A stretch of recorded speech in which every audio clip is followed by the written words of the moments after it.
Ni Paul Makonda au Mrisho Gambo?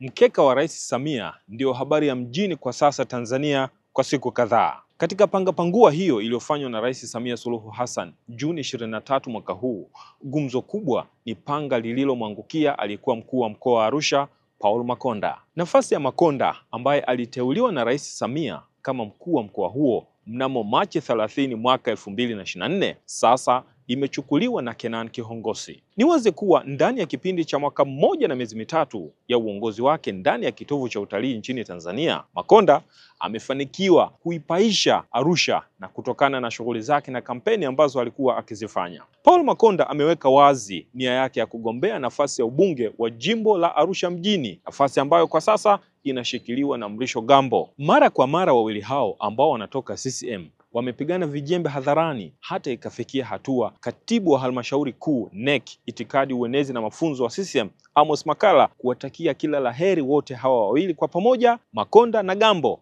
akisisitiza kuwa hawa ni watoto wa baba mmoja na mama mmoja ambaye ni CCM. Hii si mara ya kwanza kwa Makonda kutoswa kwenye nafasi ya ukuu wa mkoa na kukimbilia ubunge. Alifanya hivyo mwaka 2020 katika awamu ya Rais John Pombe Magufuli baada ya kuacha ukuu wa mkoa na kwenda kuwania nafasi ya ubunge ya jimbo la Kigamboni ambapo alishindwa katika kura za maoni. Ni wazi kuwa kutakuwa na mchuano mkubwa kati ya Makonda na Mrisho Gambo wakati hao watakapokutana katika kura za maoni, kila mmoja akiomba kura na ridhaa kutoka kwa wajumbe wake. Wakati Gambo akiwania kutetea kiti chake cha ubunge wa Arusha mjini, Makonda atakuwa anajaribu kuendelea kujitengenezea jina ndani ya Arusha baada ya kufanya hivyo na kukubalika ndani ya mwaka mmoja na